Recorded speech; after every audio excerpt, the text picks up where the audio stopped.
नमस्कार दोस्तों, सभी स्टूडेंट्स का आपके अपने YouTube चैनल के ऊपर स्वागत करता हूं।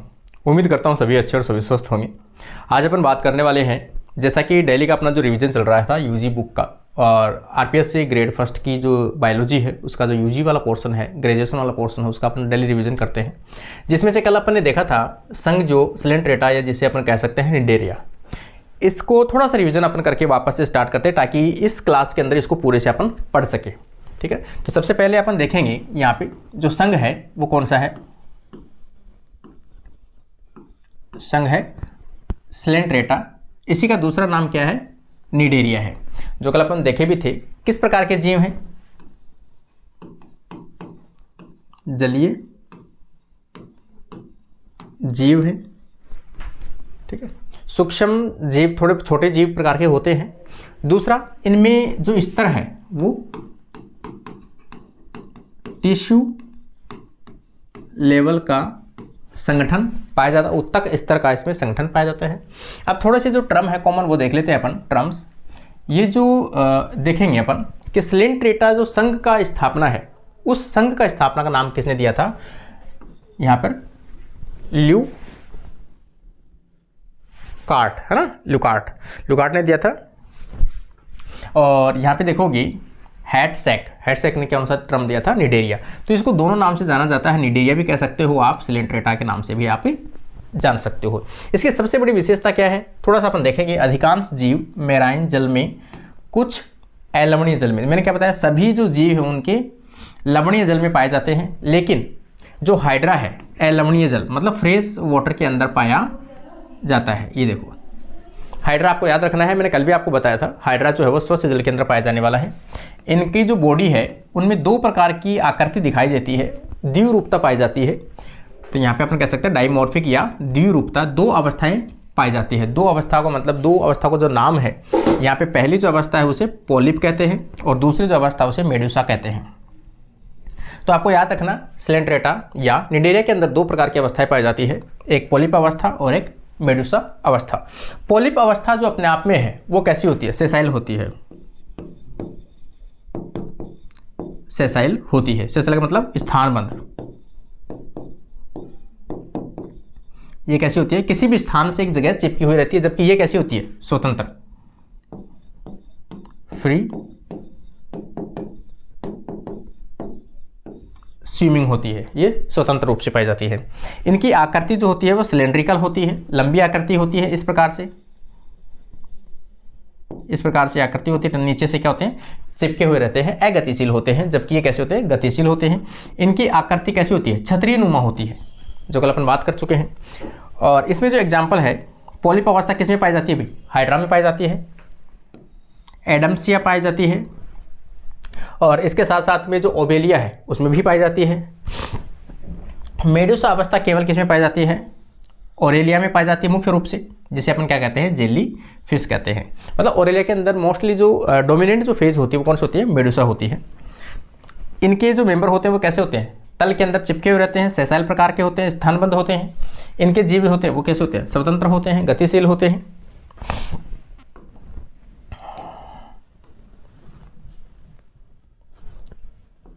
आगे आप देखोगे, यहाँ पे बता दिया मैंने आपको, सेसाइल होते हैं, तल से जुड़े हुए रहते हैं, ये हमेशा कॉलोनी बनाकर रहते हैं।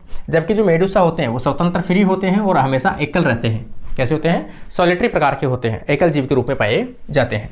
एग्जाम्पल अपन नोट देखेंगे, ओबेलिया। ओबेलिया के अंदर दोनों प्रकार की स्टेज पाई जाती है, पोलिप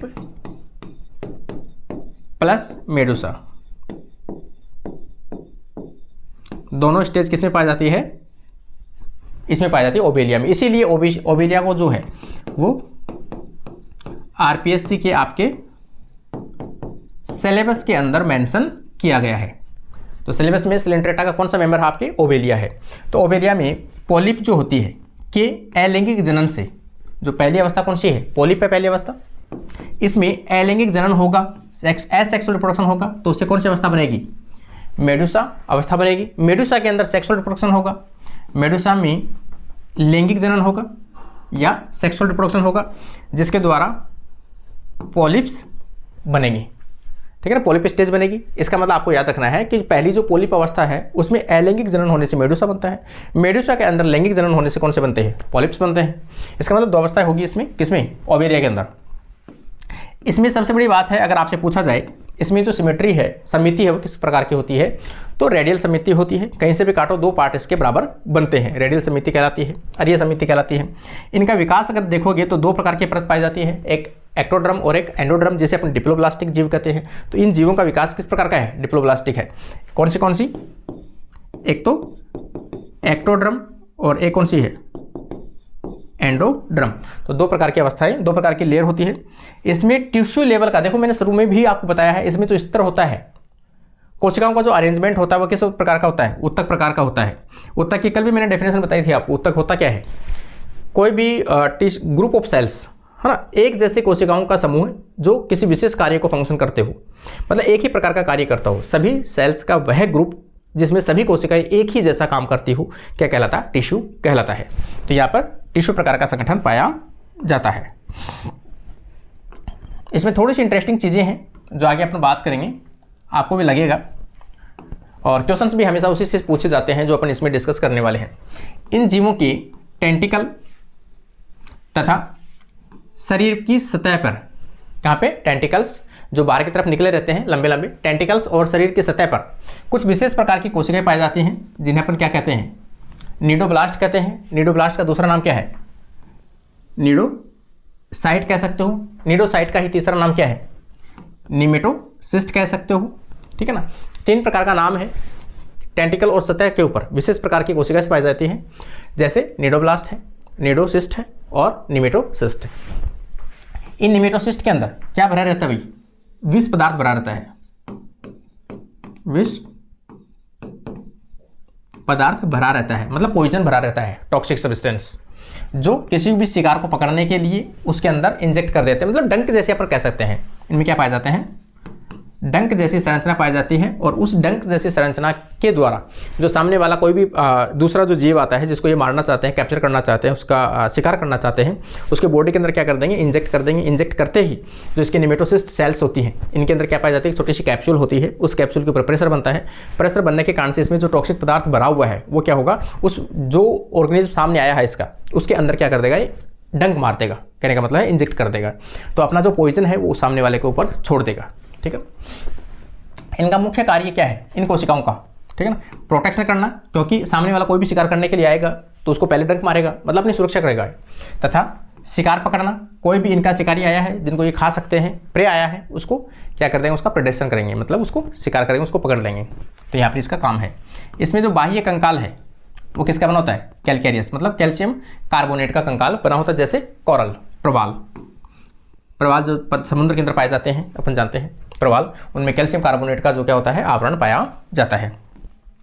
इनमें सेंट्रल कैविटी पाई जाती है, मध्य कैविटी पाई जाती है, गुहा पाई जाती है, जिसे क्या कहता है, सिलेंट्रॉन के नाम से जाना जाता है। सिलेंट्रॉन जो है वो फूड डाइजेशन के लिए भी रेस्पॉन्सिबल होती है।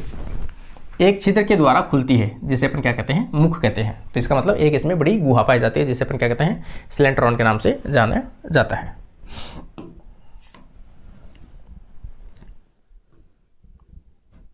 देखो अब थोड़ा सा जो इंटरेस्टिंग पार्ट है अभी स्टार्ट होने वाला है, इसमें अपूर्ण पाचन तंत्र पाया जाता है।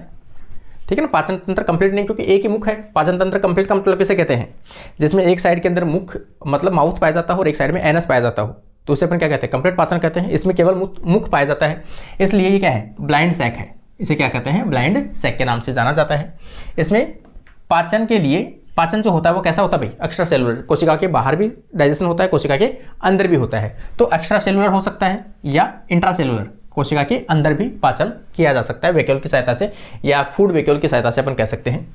इसमें जो यहाँ पे अपन देखेंगे सिलेंट्रॉन कैविटी या फूड वैक्यूल में संपन्न होता है, जिसे गैस्ट्रोवेस्कुलर कैविटी कहते हैं। इसका मतलब इसके अंदर जो पाई जाती है बड़ी गुहा जो पाई जाती है उसे क्या कहते हैं, गैस्ट्रोवेस्कुलर कैविटी के नाम से भी जाना जाता है, जिसके अंदर फूड का क्या होता है, डाइजेशन होता है।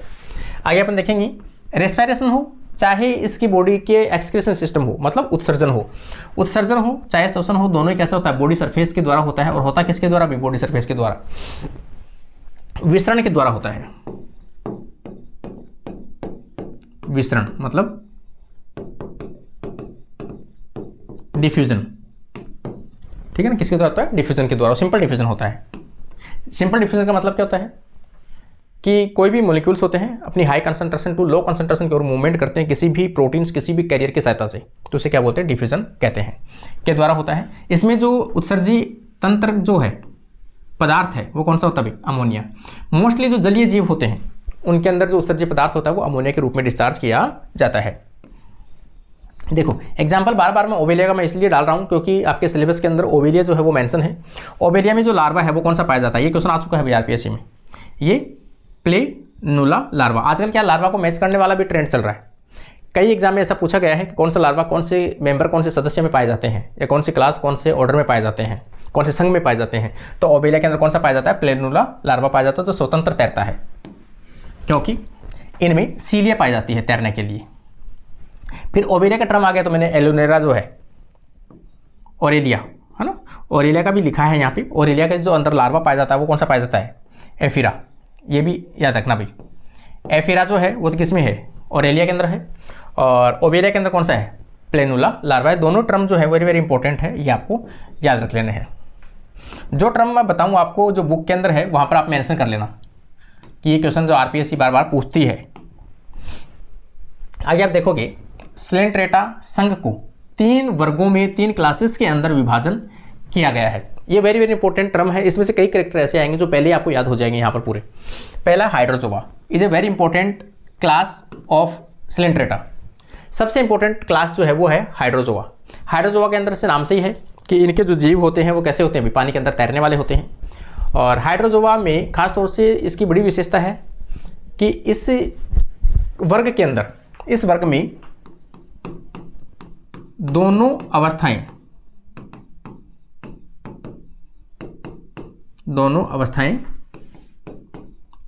पाई जाती है। दोनों अवस्था कौन सी है? पहली पॉलिप है और दूसरी कौन सी है? मेडुसा है। तो इसमें दोनों अवस्थाएं पाई जाती है, लेकिन अपवाद भी पाया जाता है। अपवाद क्या है भाई? हाइड्रा। हाइड्रा के अंदर केवल एक ही अवस्था पाई जाती है, ओनली 1 फेज। इसका मतलब हाइड्रा जो है वो डाइमॉर्फिक नहीं होता भाई।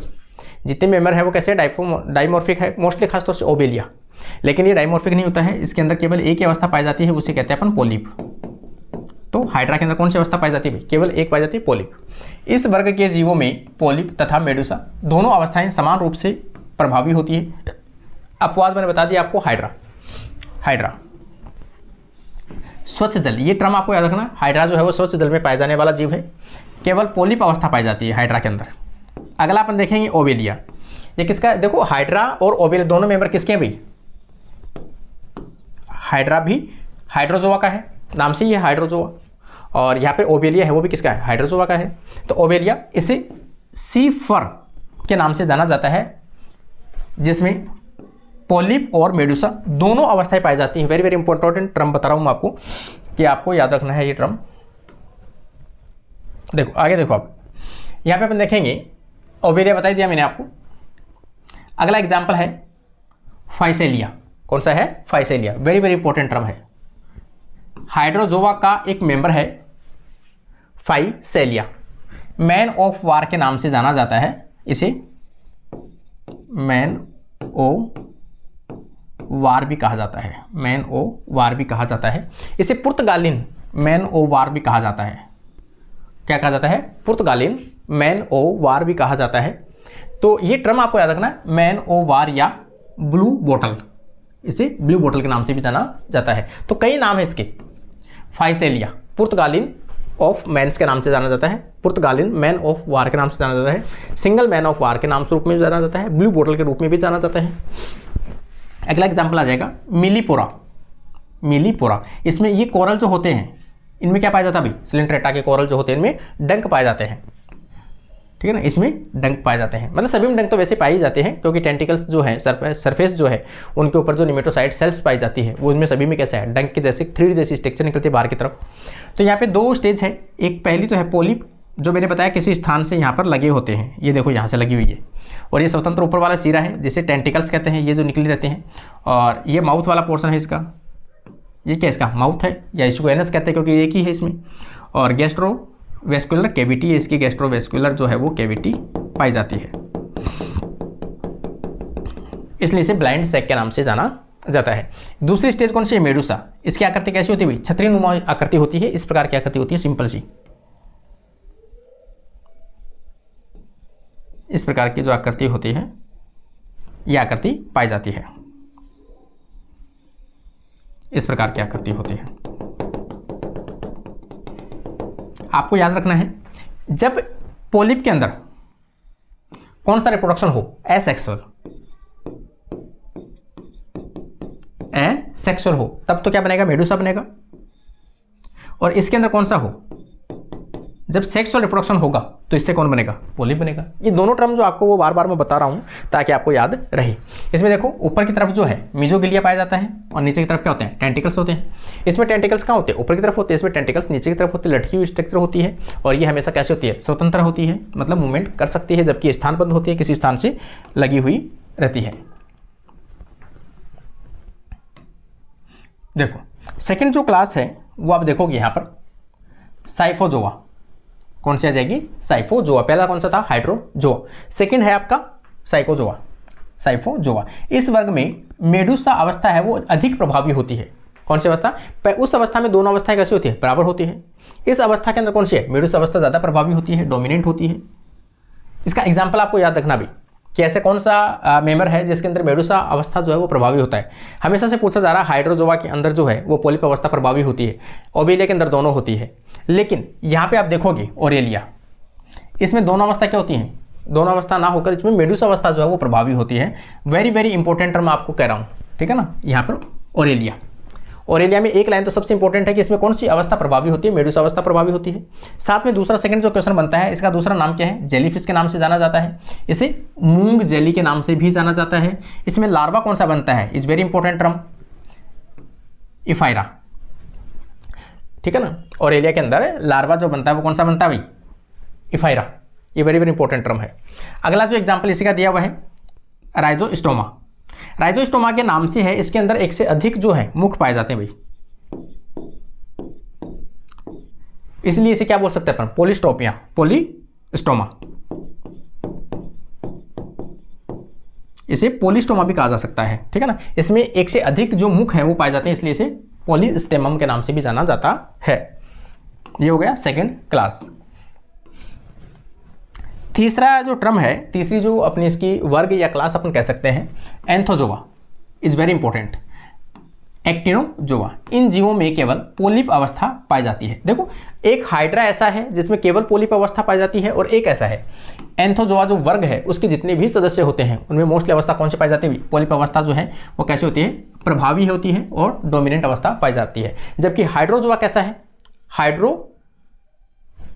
हाइड्रोजोआ जो है वो हाइड्रोजोआ की जो क्लास वर्ग है उसमें पाया जाता है हाइड्रोजोन, और उसमें हाइड्रोजोन होते हुए भी उसमें दोनों अवस्थाएं पाई जाती है, लेकिन हाइड्रा के अंदर एक ही पाए जाते हैं, पोलिप। तो वैसे हाइड्रोजोआ जो है उसके अंदर जो हाइड्रा आता है, हाइड्रा वैसे इसके अकॉर्डिंग होता है क्योंकि उसमें भी कैसी होती है, सेम अवस्था होती है, और इसमें भी सेम अवस्था होती है, पोलिप अवस्था पाई जाती है, केवल एक ही अवस्था पाई जाती है। इसमें दो प्रकार के जो जीव हैं वो पाए जाते हैं। एक होता है सी एनिमोन, ठीक है ना। क्या होता है, सी एनिमोन, जिसमें स्केलेटन का अभाव होता है, इसमें कंकाल जैसी संरचना नहीं पाई जाती है। इसमें एग्जाम्पल आप देखोगे एडम्सिया, इसका एग्जाम्पल क्या है, एडम्सिया। सी एनिमोन के अंदर एडम्सिया आता है। मेट्रीडियम, ये भी क्या है, सी एनिमोन है। ये जो सी एनिमोन जो होते हैं ये क्या करते हैं, एक विशेष प्रकार का संबंध दर्शाते हैं, किसके साथ में, हर्मिट क्रेब के साथ, हर्माइट क्रेब के साथ में एक संबंध दर्शाते हैं, कॉमेंजलिज्म, जिसमें 0 और प्लस का इंट्रैक्शन होता है, ठीक है ना। अपने मतलब ट्रांसपोर्ट कर पाते हैं, एक जगह से दूसरी जगह के ऊपर आना जाना जा सकते हैं, का संबंध दर्शाते हैं। ये याद रखना भाई, कौन सा, एडम्सिया और मेट्रीडियम। कौन सी अवस्था पाई जाती है इनमें, केवल पोलिप अवस्था पाई जाती है। आगे आप देखोगे इसमें सेकंड जो मेंबर है सी एनिमोन के अलावा कोरल, जिसे अपन क्या कहते हैं, प्रवाल।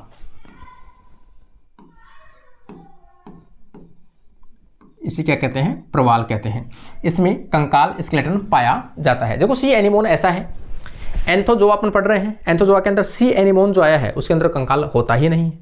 दूसरा होता है जिसमें कंकाल होता है बहुत हार्ड होता है, जिसे अपन क्या कहते हैं, कोरल कहते हैं। तो कोरल के अंदर स्केलेटन पाया जाता है कैल्शियम कार्बोनेट का, ठीक है ना।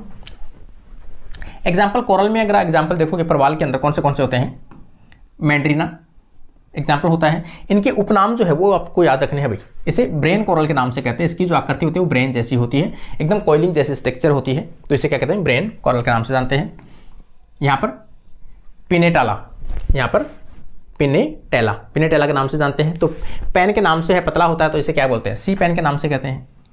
समुद्री पेन भी जाना जाता है, ये भी टर्म आ चुका है, सी पेन। इसे अगला देखेंगे अपन गोर्गोनिया, अगला कौन सा है, गोर्गोनिया, जिसे सी फैन के नाम से जानते हैं, सी फैन समुद्री पंखा। अगला देखेंगे अपन ऑस्ट्रिया, ऑस्ट्रिया को द स्टार कोरल के नाम से जानते हैं। इसे जैसे तारा जो होता है, स्टार जो होता है उसकी जैसी आकृति होती है, इसलिए इसे क्या कहते हैं, एस्ट्रिया के नाम से जानते हैं, ठीक है ना। उपनाम जो है इसके सभी इंपॉर्टेंट है भाई आपके लिए। क्वेश्चन जो है उपनाम से हमेशा से बनते आए हैं और इस बार भी बन सकते हैं, ठीक है। इसी का अगला एग्जाम्पल जो है ट्यूबीपोरा, इसमें देखो इसके नाम से ही ट्यूबीपोरा मतलब ट्यूब जैसी स्ट्रक्चर है, तो इसे क्या बोलते हैं, इसमें ऑर्गन पाया जाता है जिसमें पाइप कोरल पाया जाता है, इसमें ऑर्गन जो है वो पाइप कोरल पाया जाता है। अगला एग्जाम्पल देखोगे एल्साइनियम, है ना, एल्साइनियम। एल्साइनियम को अपन क्या कहते हैं, डेड मैन्स ऑफ फिंगर्स के नाम से जानते हैं, ठीक है ना। मरे हुए व्यक्ति की अंगुली के समान इसकी जो स्ट्रक्चर होती है वो इस प्रकार की स्ट्रक्चर जो होती है, इस प्रकार की स्ट्रक्चर जो है वो दिखाई देती है। इसे सॉफ्ट कोरल के नाम से भी जाना जाता है, याद रखना भाई। एल्सियोनियम, एल्सोनियम जो है उसे डेड मैन्स फिंगर के नाम से जानते हैं, वेरी वेरी इंपॉर्टेंट टर्म, उपनाम पूछा जा सकता है। अगला टर्म जो है वो कोरेलियम, कोरेलियम को रेड कोरल के नाम से जाना जाता है, जिसे रेड मूंगा के नाम से भी जाना जाता है। इसका जो कलर होता है वो कैसा होता है, रेड कलर होता है, तो रेड मूंगा के नाम से भी जाना जाता है, रेड कोरल भी कहते हैं कोरेलियम, याद रखना भाई, इंपॉर्टेंट टर्म है। अगला देखेंगे मैड्रीपोरा, मैड्रीपोरा को हॉर्न कोरल के नाम से भी जाना जाता है, हॉर्न, ठीक है ना। अगला देखोगे फंजिया, फंजिया को मशरूम कोरल के नाम से भी जाना जाता है। ये तो नाम से भी है कि मशरूम कोरल है, तो यहाँ पर फंजिया ही नाम लगा, इसलिए फंजिया मशरूम कोरल कहलाएगा। इसमें एक मैंने अपने टर्म जब भी इसको स्टार्ट किया था सिलेंट्रेटा को, तो इनकी सतह के ऊपर कुछ विशेष प्रकार की टेंटिकल्स हो सकता है, टेंटिकल और सतह के ऊपर कुछ विशेष प्रकार की कोशिकाएं पाई जाती हैं, जो सामने वाले व्यक्ति को, सामने वाले ऑर्गेनिज्म हैं उनको अपनी सुरक्षा करने के लिए, उसका भक्षण करने के लिए, उसका शिकार करने के लिए यूज में लेते हैं। उन्हें सेल्स को क्या कहते हैं, निमेटोसाइटिक सेल्स भी कहते हैं, और उसी को नीडोब्लास्ट सेल्स के नाम से भी जाना जाता है। तो थोड़ा सा सेल्स के बारे में अपन देख लेते हैं क्या क्या होता है। इसे नीडोब्लास्ट भी कहते हैं, नीडोसाइट भी कहते हैं, और यहाँ पर नीडोब्लास्ट भी कहते हैं। इसे निमेटोसिस्ट भी कहते हैं।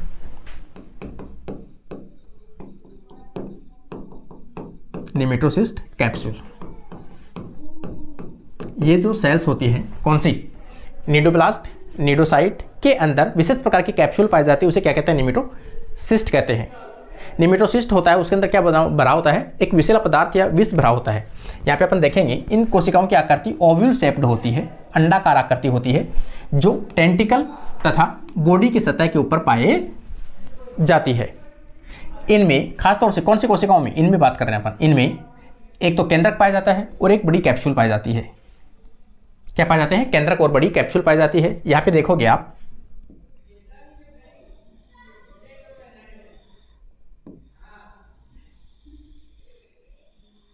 ये क्या है, कैप्सूल है, और ये जो कैप्सूल का जो आवरण है, ये जो कैप्सूल होती है, इस कैप्सूल को अपन क्या कहते हैं, निमेटोसिस्ट कैप्सूल कहा जाता है। मैंने बताया आपको इन कोशिकाओं में निमेटोसिस्ट कैप्सूल पाई जाती है, तो निमेटोसिस्ट कैप्सूल है। इस कैप्सूल से आप देखोगे नीचे की तरफ प्रेशर बनता है, इसमें कोइलिंग भी पाई जाती है यहाँ से, और यहाँ से ऊपर की तरफ क्या बनता है, एक इस प्रकार की स्ट्रक्चर बनती है, उससे एक थ्रेड लाइक जैसी जो है एक लंबी धागेनुमा संरचना निकलती है, जिसके थ्रू ये क्या निकालते हैं, अपना पॉइजन जो होता है, जो कहाँ भरा होता है, यहाँ पे पॉइजन है, किसमें, निमेटो जो सिस्ट होती है इसके अंदर पॉइजन भरा होता है। इस पॉइजन को प्रेशर के कारण से दबते ही ये जो पॉइजन है वो यहाँ से होते हुए किसी भी शिकार के मतलब सामने वाले के अंदर इंजेक्ट किया जाता है, प्रे के अंदर, ठीक है ना। तो यहाँ पे देखोगे ये जो स्ट्रक्चर होती है, इनको क्या बोलते हैं, रिफ्लेक्टिव रॉड्स बोलते हैं, जो प्रेशर बनाने में काम आती है। सपोर्टिंग फाइबर्स कहलाते हैं। ये कांटे जैसी स्ट्रक्चर होती है इनके ऊपर, इन्हें क्या कहते हैं, स्पाइन कहते हैं। और ये स्टाइलेट जो है, ये बड़े जो होते हैं उसे स्टाइलेट कहते हैं। और यहाँ पे इसको ओपन और बंद करने के लिए, मतलब इसको कंट्रोल करने के लिए गेट जो है यहाँ पे ये जो गेट होता है यहाँ पे, इसको कंट्रोल करने के लिए क्या पाए जाते हैं, नीडोसिल पाया जाता है, नीडोसिल। इसे बड़ा जो छिद्र होता है इसको अपन क्या बोलते हैं, ओपरकुलम बोलते हैं। और ये धागे जैसी संरचना होती है इसे क्या बोलते हैं, थ्रीड, THREAD, धागे नुमा ट्यूब पाई जाती है जिसके द्वारा ये डंक मार सकता है। ये जो इसका केंद्रक होता है तो इसे साइटोप्लाज्म, और ये इसका केंद्रक हो गया। पूरी कोशिका के अंदर एक बड़ी जो कैप्सूल होती है, ये इंपॉर्टेंट है अपने लिए, पूरी कोशिका में एक बड़ी जो कैप्सूल होती है इसे क्या बोलते हैं, नेमेटोसिस्ट कैप्सूल के नाम से जानते हैं, जिनके अंदर विष पदार्थ भरा होता है। इसमें कैप्सूल पाया जाता है जिसे नेमेटोसिस्ट कहते हैं। कैप्सूल को क्या कहते हैं भाई, नेमेटोसिस्ट कहते हैं, जो पोजीनियस लिक्विड या विषैला पदार्थ जो है उससे भरा रहता है। इसमें कौन सा विषैला पदार्थ पाया जाता है, हिप्नोटॉक्सिन, याद रखना भाई। इसमें कौन सा टॉक्सिन पाया जाता है, हिप्नोटॉक्सिन पाया जाता है, जो ऑस्मोटिक प्रेशर बढ़ने से, दबाव बढ़ने से थ्रीड ट्यूब की सहायता से शिकार प्रे के अंदर इंजेक्ट कर दिया जाता है। मैंने कहा ना, कोई भी छोटे जीव हैं वो इनके पास में आते हैं तो यहाँ पर प्रेशर क्रिएट होता है, ऑस्मोटिक प्रेशर बनता है। प्रेशर के कारण से ये क्या होता है, इस धागेनुमा संरचना के थ्रू यहाँ से डंक मार देता है, किसी भी सामने वाले शिकार, कोई भी जो प्रे आता है उसके अंदर इंजेक्ट कर देता है और अपनी सुरक्षा भी कर लेता है और सामने वाले को खा जाता है। फिर ये देखो, लेसो सेल्स भी पाई जाती है भाई, लेसो का भी याद रखना, जो टेंटिकल्स होते हैं इनमें लेसिका जो लेसो सेल्स होती हैं उनका थोड़ा सा इसमें आगे देखोगी। Metagenesis, alternation of form, इसमें दो प्रकार की अवस्थाएं पाई जाती है, एक के बाद में एक आती है, जिससे लैंगिक जनन जो अपन बात कर चुके हैं वही है। पहले पोलिप आएगी, फिर दूसरा मेडुसा आएगी। तो पोलिप जो अवस्था है वो कैसी होती है भाई, डिप्लॉइड होती है। मेडुसा अवस्था ये भी कैसी होती है, डिप्लॉइड होती है। ये फ्री स्विमिंग होती है, जबकि ये कैसी होती है, सेसाइल होती है। अपन पढ़ चुके हैं पहले से भी। देखो भाई, अगला जो टर्म आ गया अपना ओबेलिया। अब जो सिलेंट्रेटा का जो कंप्लीट अपन ने पढ़ा है उसी को अप्लाई करते हुए आपके जो सिलेबस में मेंशन किया गया है ओबेलिया मेंबर, उस ओबेलिया की पूरी डिटेल अपन डिस्कस करेंगे। तो ओबेलिया को जब अपन स्टार्ट करेंगे तो पूरी चीज़ें आपको लगभग समझ में आ ही जाएगी। क्यों? क्योंकि अपन ने पूरा डिस्कस अपन कर चुके हैं। ओबेलिया से related characters, polyp, Medusa stage, कौन से क्या पाए जाते हैं, टेंटिकल्स क्या होते हैं, निमेटोसिस्ट क्या होते हैं, और जो ब्लास्टोसिस्ट वो क्या होते हैं, नीडोब्लास्ट क्या होते हैं, नीडोसिस्ट क्या होते हैं, ये सभी चीज़ें टर्म्स अपन पढ़ चुके हैं। इसलिए ओबेलिया को अपन लिंक करते हुए कल जो अपनी क्लास होगी उसमें ओबेलिया को लिंक करते हुए ओबेलिया को पूरी डिटेल्स अपन पढ़ेंगे। ठीक है ना। तो आज के लिए अपनी क्लास यहीं कंप्लीट होती है। उम्मीद करता हूँ आप लोगों को समझ में आ रही होगी और पसंद आई होगी। तो अपने फ्रेंड्स तक जरूर शेयर कीजिए। आज के लिए अपनी क्लास यहीं समाप्त करते हैं। Thank you.